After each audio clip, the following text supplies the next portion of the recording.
Could you please introduce yourself to the jury? Yes, my name is Paul Gallagher. For the court reporter, would you mind spelling your last name? Gallagher. Mr. Gallagher, do you presently work? As a police officer, I'm retired. When did you retire? August 31st, 2024. When you retired, what department were you working for? Canton Police Department. How many years had you worked for the Canton Police Department upon your retirement? I was credited with 32 years, 8 months of service. Did you have a particular rank when you retired? Yes, I was a lieutenant. I want to go back to the beginning of your law enforcement career and share your background with the jury. When did you begin your career in law enforcement? I became a permanent intermittent police officer in Canton in 1992.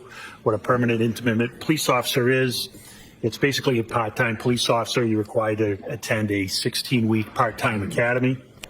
Your duties include regular patrol duties that a regular police officer would do, but you're only utilized during special events, short staffing, and you're allowed to work paid traffic details.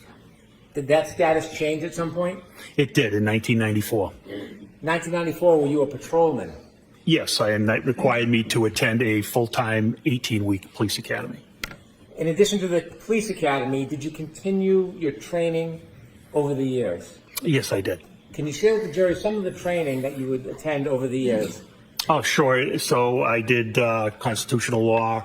I did interview and interrogation, terrorism, international terrorism, domestic violence,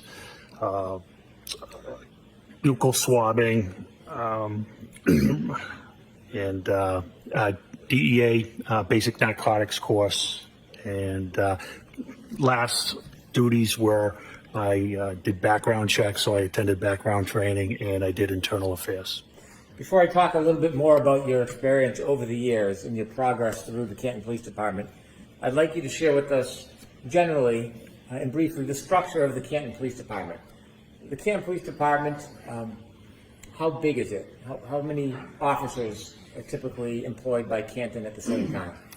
We would like to have 45, but unfortunately, we're short-staffed at this time. At the Canton Police Department, is there different ranks? There is. And what are they? They are patrol, sergeant, detective sergeant, lieutenant, deputy chief, and chief.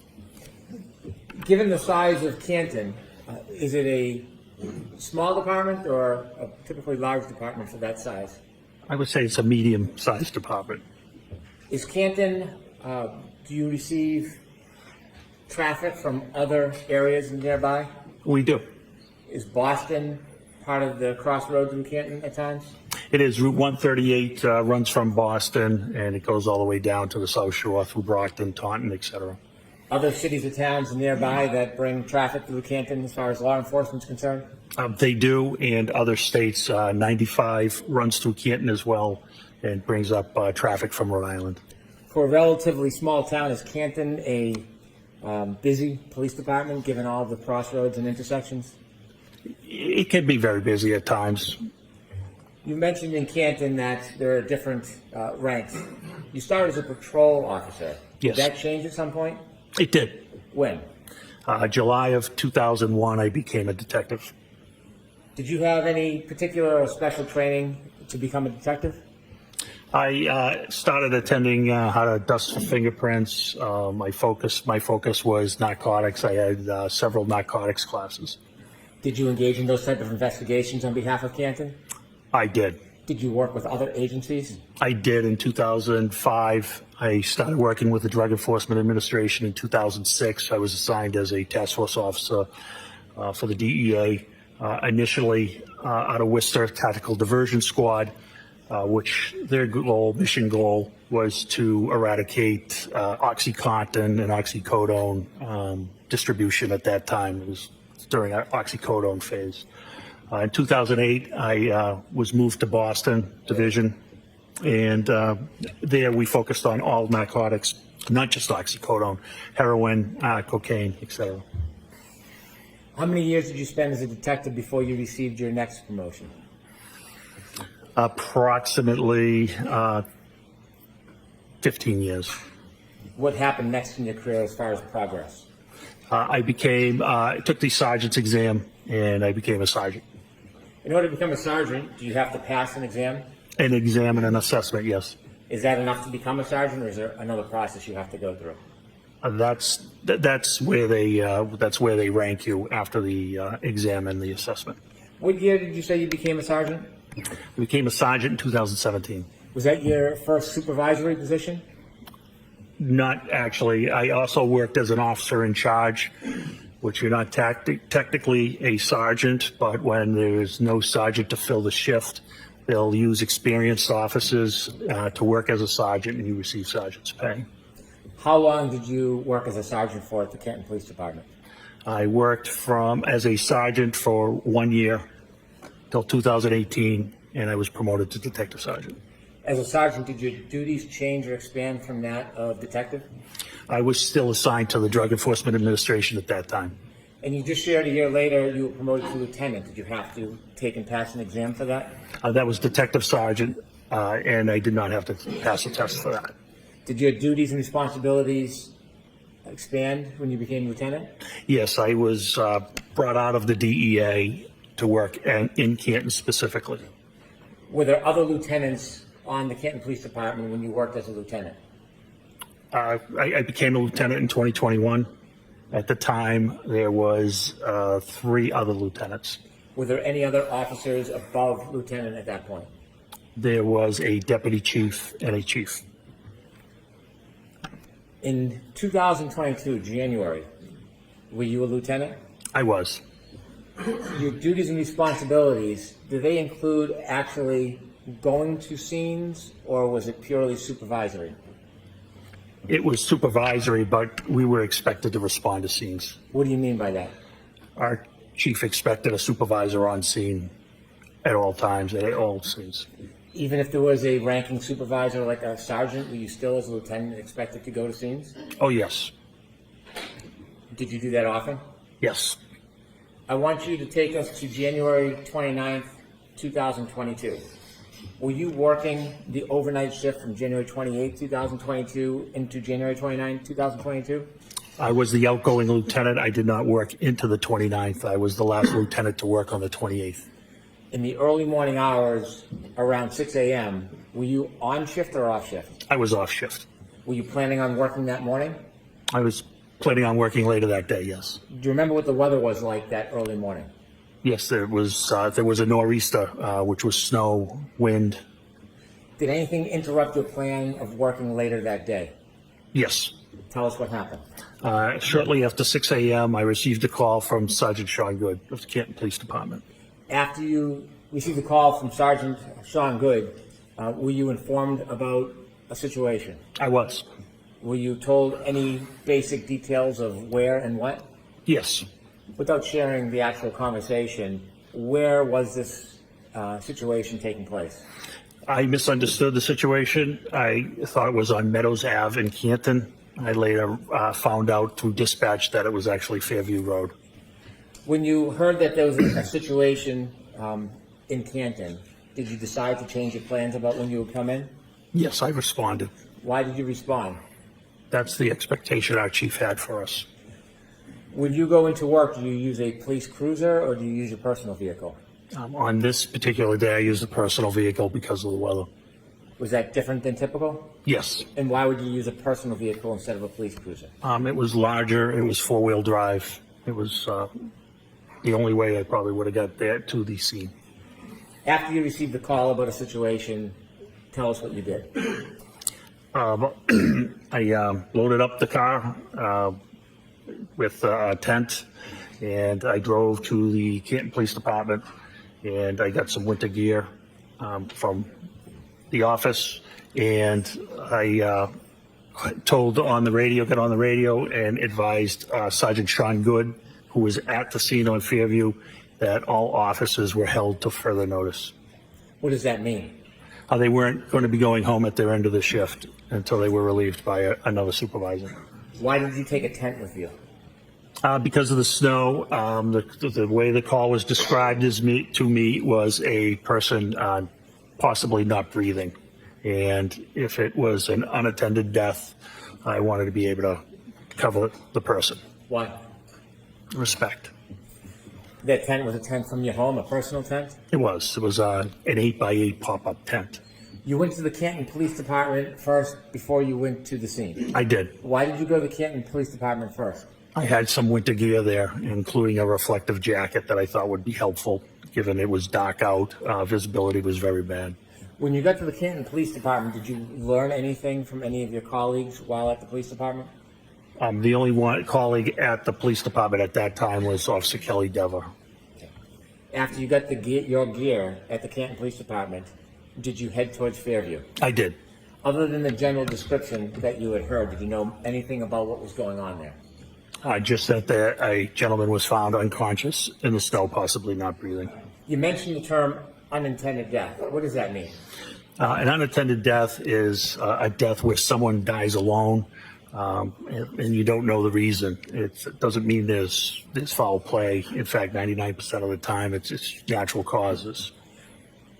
Is there a process for the Canton Police Department when they learn of any death, unintended or not? Is there a process you need to follow? Yes, there is. And what is that process? That's the call, the Norfolk County DA's office, their CPAC unit, Crime Prevention and Control. They have jurisdictions over deaths and unattended deaths. You mentioned a CPAC unit. What type of officers or law enforcement is the CPAC unit? It's manned by the Massachusetts State Police. Are you required by statute to contact CPAC or the Massachusetts State Police, even if it's an unintended death? Yes. Did you follow that process? Sergeant Lank followed that process. Is that one of the officers who worked under you? Yes, that is correct. Did you know if Sergeant Lank was at the scene when you were leaving Canton, or did you learn at some point when you got there whether Sergeant Lank was at Fairview? When I got there, I saw the black Toyota Tundra, which is operated by our detectives there, and then I saw him. When Canton Police Department first contacted the Massachusetts State Police or the CPAC unit about the information, do you have an understanding whether or not the Massachusetts State Police were going to respond or not? They were not responding. So when you got to Fairview Road, were there any other law enforcement officers other than Canton police officers? No, there was not. When you appeared at Fairview Road or arrived, were you the superior officer on the scene? I was highest ranking officer. As you're pulling up to Fairview that morning, what's the first thing you see when you get there? As I pull up, I see the last of the fire apparatus pulling away. I got out of the vehicle. The first one I encountered was Sergeant Sean Good, who was the shift supervisor. Did you see any other of your officers there? I did. I saw Lieutenant Lank further down, and further down I saw two other cruisers, which ended up being Officer Mulaney and Officer Sarif. Did any of the cruisers or vehicles have lights on? They did. Did you hear any sirens? No, there wouldn't be any sirens. Why wouldn't there be? Sirens are used to move traffic. There was no traffic. It was a blizzard. There were no cars on the road. You might see an occasional plow. Did you ever learn the general area where the person was found? Yes. At that time, did you know who the person was? I did. I knew him by name, yes. Did someone inform you of who the person was? Sergeant Sean Good did, yes. Okay. And who was the person that you learned was on the ground? John O'Keefe. Had you known John O'Keefe? I knew of John O'Keefe. I had never met John O'Keefe. When you first arrived at Fairview, was Mr. O'Keefe still on the ground? He was not. Was he at the scene? He was not. So when you got to the scene at Fairview, Mr. O'Keefe was already gone? Yes, he had been transported to the hospital. So did you ever firsthand see exactly where Mr. O'Keefe was lying when he was found? I did not. Did anybody point out to you the general area? Yes. Did you have a chance at that point to, well, obviously you didn't have a chance to examine or look at Mr. O'Keefe. Did you have a chance to look in the general area where you were told he was found? I did. Tell us a little bit more about the weather now that you're standing outside Fairview Road. What's the visibility like? What's the temperature like? What are the conditions like?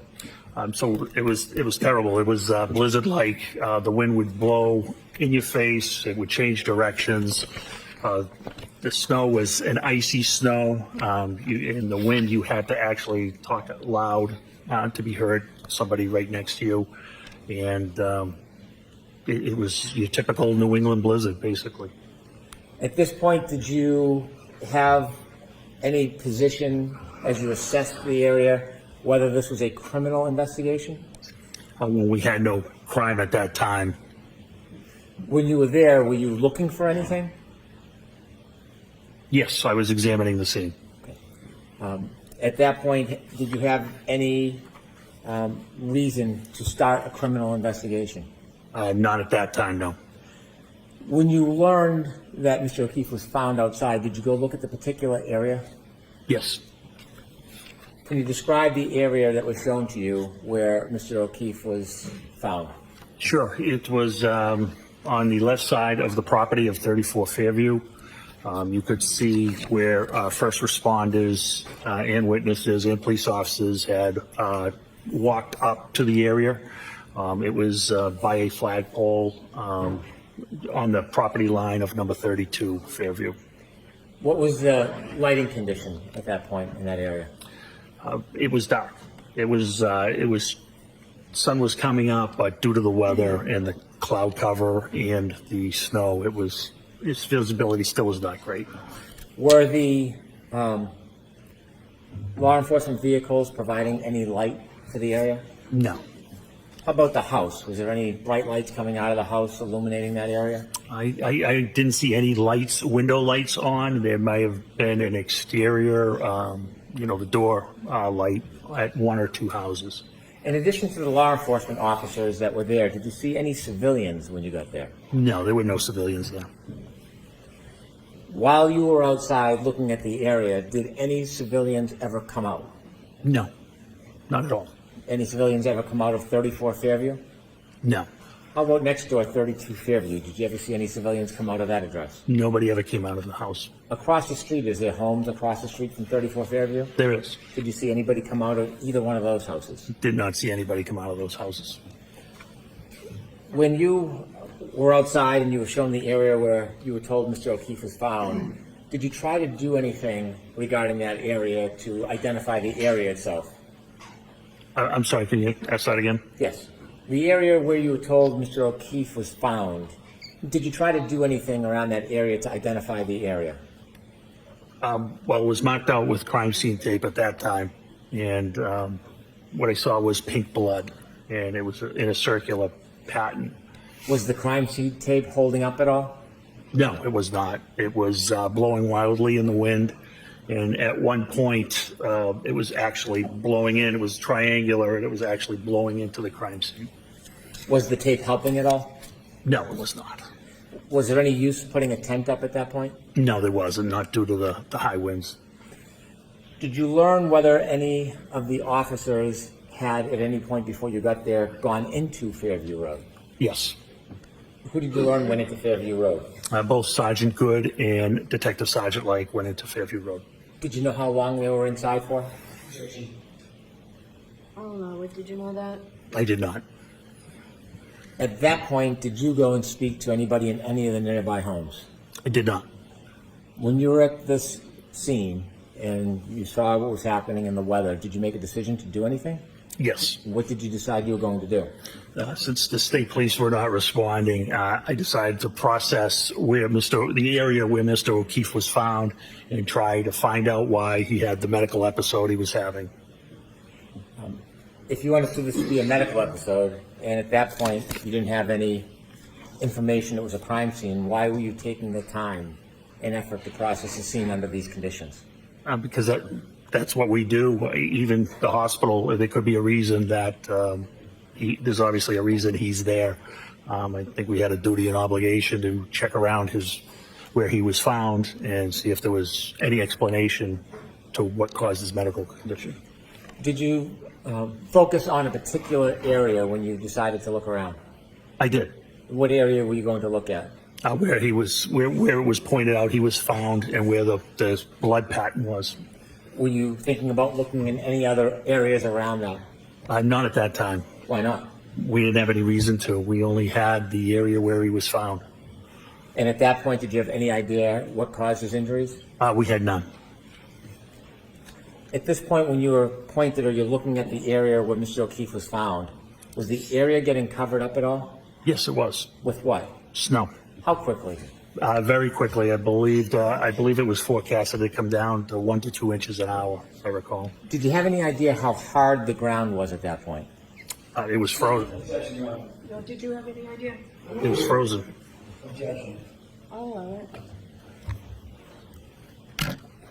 How deep was the snow covering that frozen ground? Approximately 4 inches at that time. When you wanted to look around the area, did you consider using a rake or a shovel? I did. And did you? I did not. Why didn't you use a shovel at that point? I was afraid I would miss something or possibly break something. What could you break with a shovel? Anything, glass or anything of that nature. What was your decision about how you would search that area? What did you want to see? I wanted to see anything that was possible, whether it was any type of weapon or any type of medical bottle or any reason that he could have come to where he was. Did you think of a way that you could look below the top of the snow without unresting the scene? Yes, I did. And what did you conclude? Because of the blood, the pink spots I thought might be blood, I thought a leaf blower would be the best method because I have seen it used and to remove light layers of snow, and it can be controlled. And after having seen that before and making that decision, what was the benefit of a leaf blower over a shovel? I wasn't going to miss anything with a leaf blower, much better control. And control, tell us what your intention, what was your hope with the leaf blower?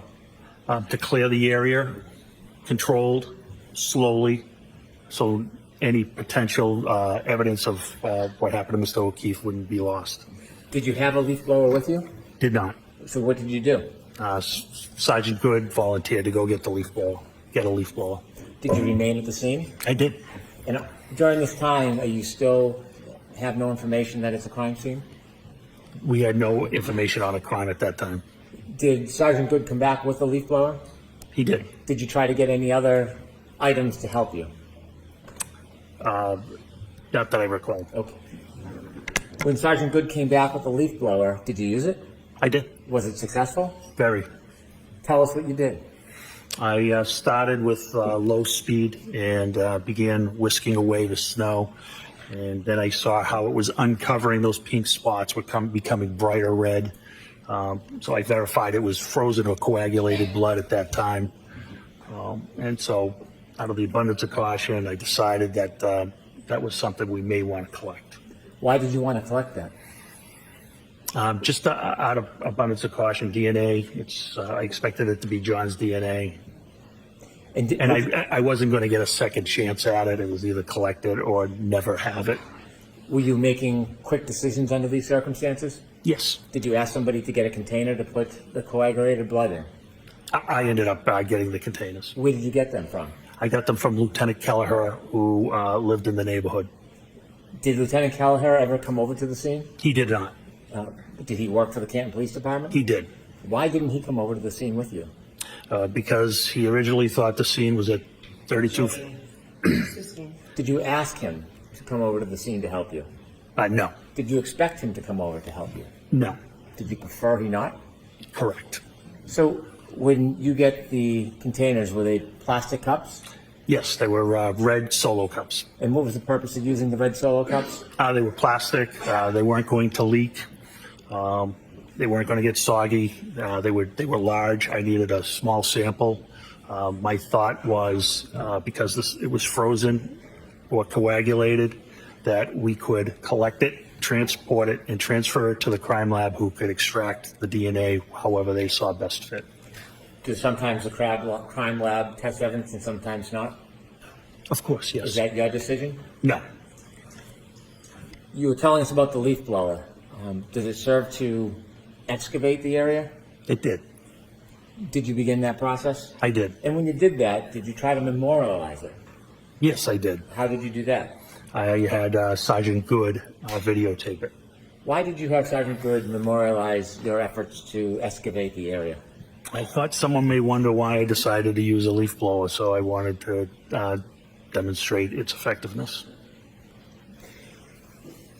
am going to move to introduce two videos that council has. With the court's permission, can I show the jury the videos? Yes. Ms. Gilman, can we show number one, please?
Could you, Ms. Gilman, stop at the end of the video so it's a still frame?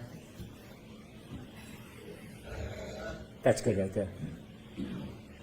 Sir, who's the person holding the leaf blower? That is me. Did the leaf blower work as you had hoped? It was great. You see other footprints around that area. Correct. Do you know how those footprints got there? Some of them were from first responders. Some of them were for witnesses. The ones up top by the flagpole were for when the officers put out the crime scene tape. Did officers try to wrap the crime scene tape around the flagpole? They did wrap it around the flagpole, yes. I see.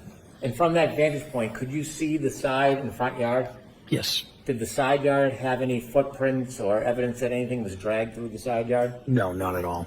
How about the front yard? Did the front yard have any evidence that anybody had walked across it or dragged anything across it? It had one set of prints from Sergeant Lang. Other than Sergeant Lang's footprints across the front yard, was there any other impediment? No, not that I saw. I'm going to ask if we could see the second video, please, Ms. Gilman.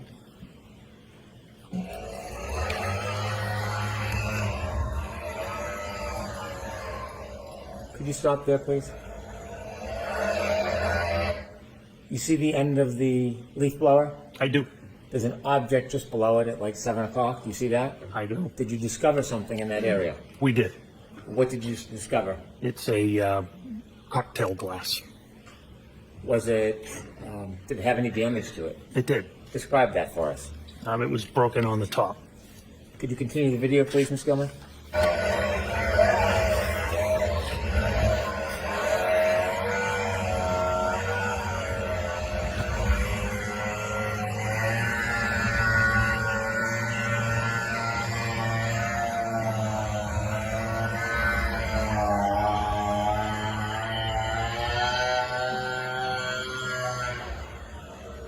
Stop, please.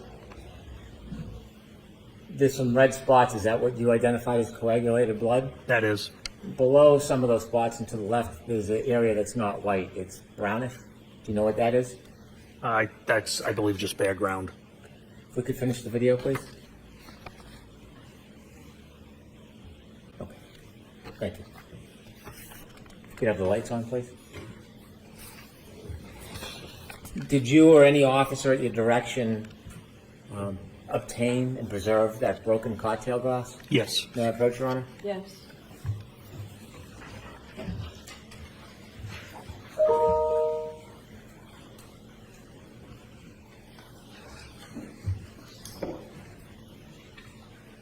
So I'm showing you two photographs. The first photograph, do you recognize what's in that photograph? I do.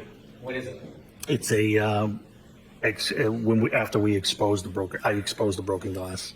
Is the broken glass depicted in that photograph? Yeah, it is. Is that similar or substantially the same way it appeared to you that morning? It's exactly how it appeared. Yes. Do you know if that photograph was taken as a still image of the video or not?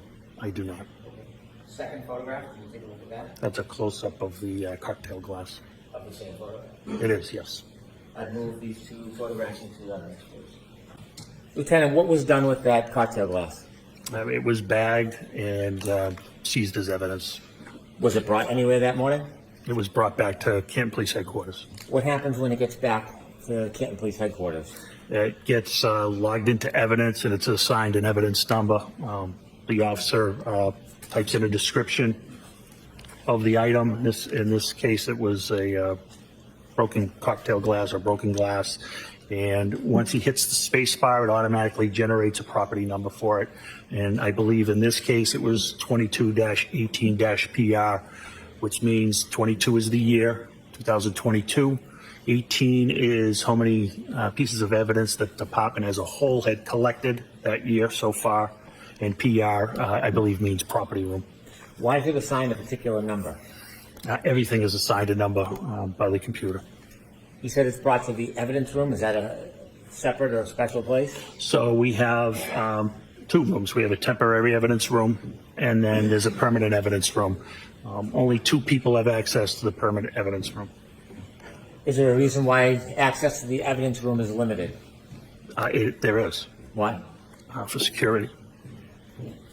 Even in the police department, the evidence room is limited as far as people who have access? That is correct. In the evidence room, is there an officer assigned as an evidence officer? Not full-time. There is an assigned admin sergeant who is assigned as the evidence officer. Does anything happen specifically with the evidence? Is it packaged or stored in any particular way? The glass was put into a locker, I believe, and temporary evidence. And then it's the evidence sergeant's job to retrieve it. But in this case, we were going to transfer it to the state police. Was it transferred to the state police at some point? It was.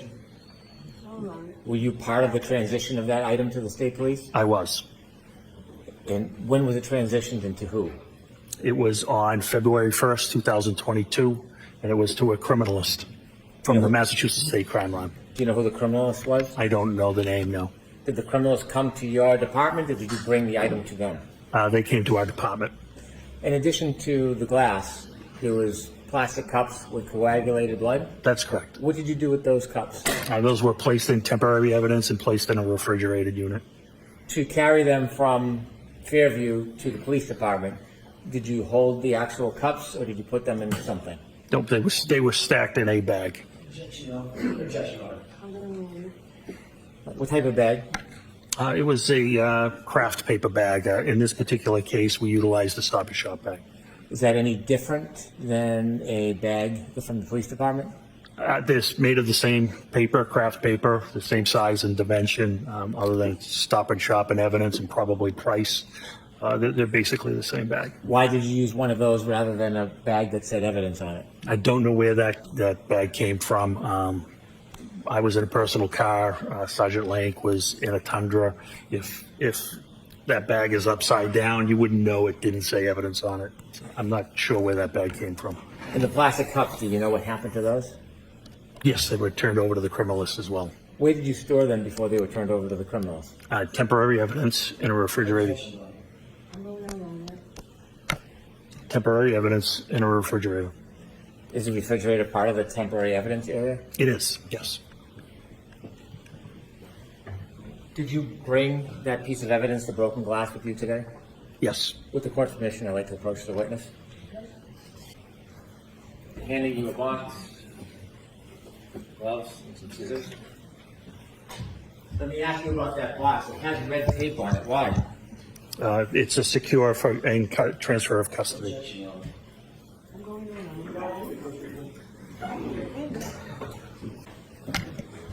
Lieutenant, before you open the box, were you one of the officers that discovered that broken glass? Yes. Did you personally bring the glass from Fairview to Canton? No.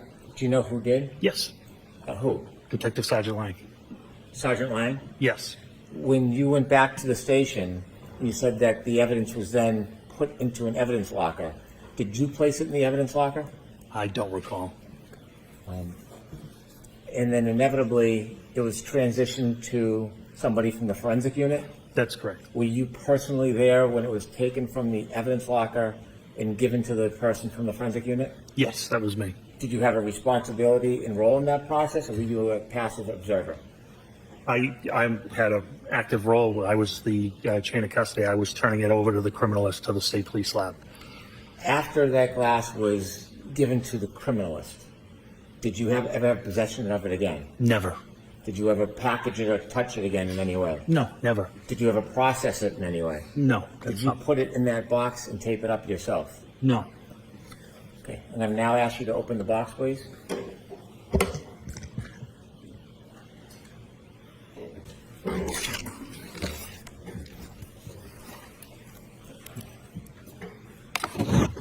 Is there an item in that bag? There is. Would you please open the bag and show us what's in that bag?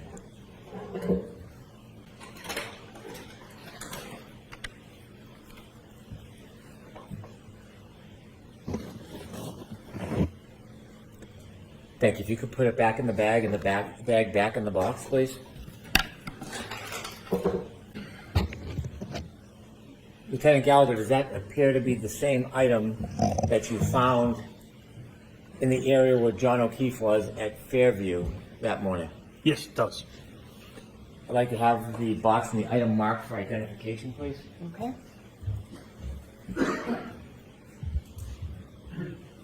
When you were looking around the area that was pointed out to you as where John O'Keefe was found, did you expand across the front lawn into the street during your search? No, we didn't, with the exception of uncovering the 6-foot asphalt berm. Did you say 6 foot or is it? Excuse me, 6-inch. What's a berm? It's basically a curbing, but it's made of asphalt. It's curved. You probably have seen it. It's asphalt. It's curved. It separates the street from property line. Why did you clear that piece? Wanted to see. We were trying to find out why John was having a medical issue, and we didn't know if he could have tripped over a curbing or what turned out to be an asphalt berm and possibly hit his head. After you made efforts to look in that area, did you return to the Canton Police Department? I did. About what time? It was shortly after 8 a.m. After you returned to the Canton Police Department, did you receive any information or have a reason to return back to Fairview? Yes, About what time? a little after 9 o'clock. Why did you go back to Fairview after 9 o'clock? Sergeant Lank got a phone call that Jen McCabe had more information And where did you understand Mrs. McCabe was? at 34 Fairview. Did you go back to 34 Fairview? I did. Did you go with anybody? I went with Sergeant Lank Did you travel together or separate? together. When you got back to 34 Fairview, outside, what did you do? We parked in the driveway. We walked up, and next to the garage, there's a side door. I don't know if we rang the bell or not, but Brian Albert, the homeowner, answered the door. As you walked up to the door, did you have a chance to look around at the doors in the area in front of that side door? Yes. Did you see anything out of place? No. You've been a police officer at that point for a long time. Yes. Do you receive any training in observing areas or people? Always. What type of training? What are you told to look for when you're speaking to people? I've been BOSAR trained, which is behavioral observation, suspicious activity training, and you look for clues when you're speaking to people. Whether they cross their legs, cross their arms, there's certain behavioral characteristics. At this point, did you have any understanding that this would later be a crime scene? I did. Yes. What happened? Can How you- did you come to that conclusion? Oh, not at that time. Oh, not at that time. No. Okay. Not at that time. When you went into the house, what part of the house did you go into? I went into the room. It's adjacent to the kitchen, and I stood there with Brian Albert. Can you describe what kind of room that could be? Yeah, it was just a typical family room type room. It was not large. It was between the garage and the kitchen. You met with Brian Albert?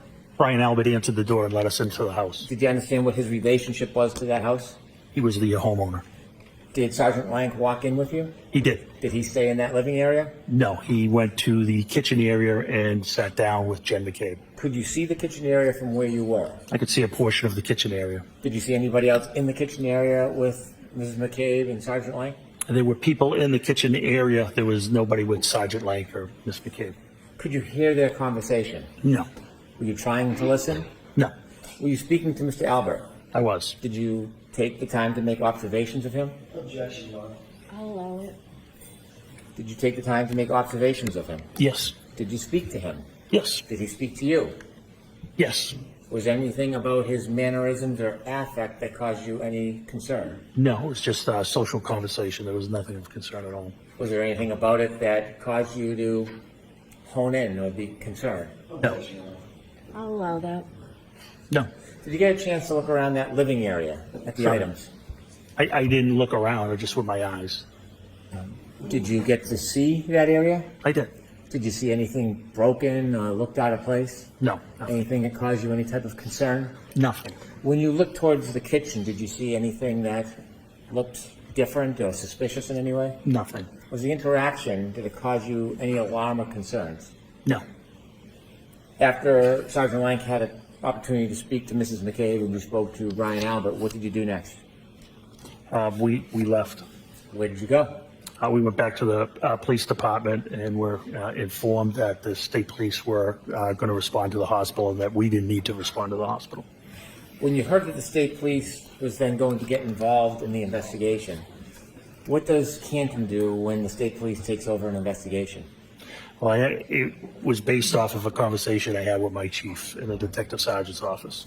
Was there a decision about Canton's involvement in the ongoing investigation? There was. What was that decision? That we should recuse ourselves from any further investigative interviews. And why was that? Because our best detective, his name was Kevin Albert, and he was the brother of the homeowner, and I didn't want any potential bias, whether unconscious or subjective, to be perceived by the O'Keefe's, by the O'Keefe family. So when the state police got involved and you had the conversation with the chief, was that the end of your efforts towards this? It was the end of our efforts until, I helped facilitate during the search warrant on February 1st. And so at some point, was the defendant's Lexus brought to the Canton Police Department? It was. Was it put in a particular area at the Canton Police Department? It was. What area? The Sally Port.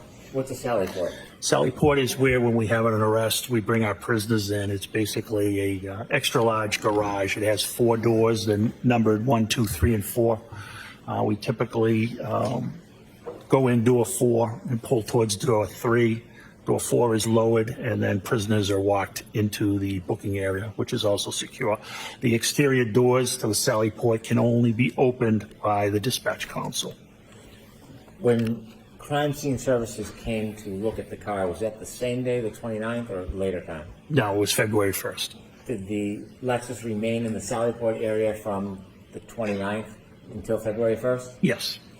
When representatives from the crime lab from the Massachusetts State Police came on February 1st, who provided them access to the Lexus? I was one of the people there that was there. I don't know if I provided them direct access, but I certainly would have. And I assisted them if they needed things. That's when the chain of custody, the exchange of custody for the blood samples and the glass occurred as well.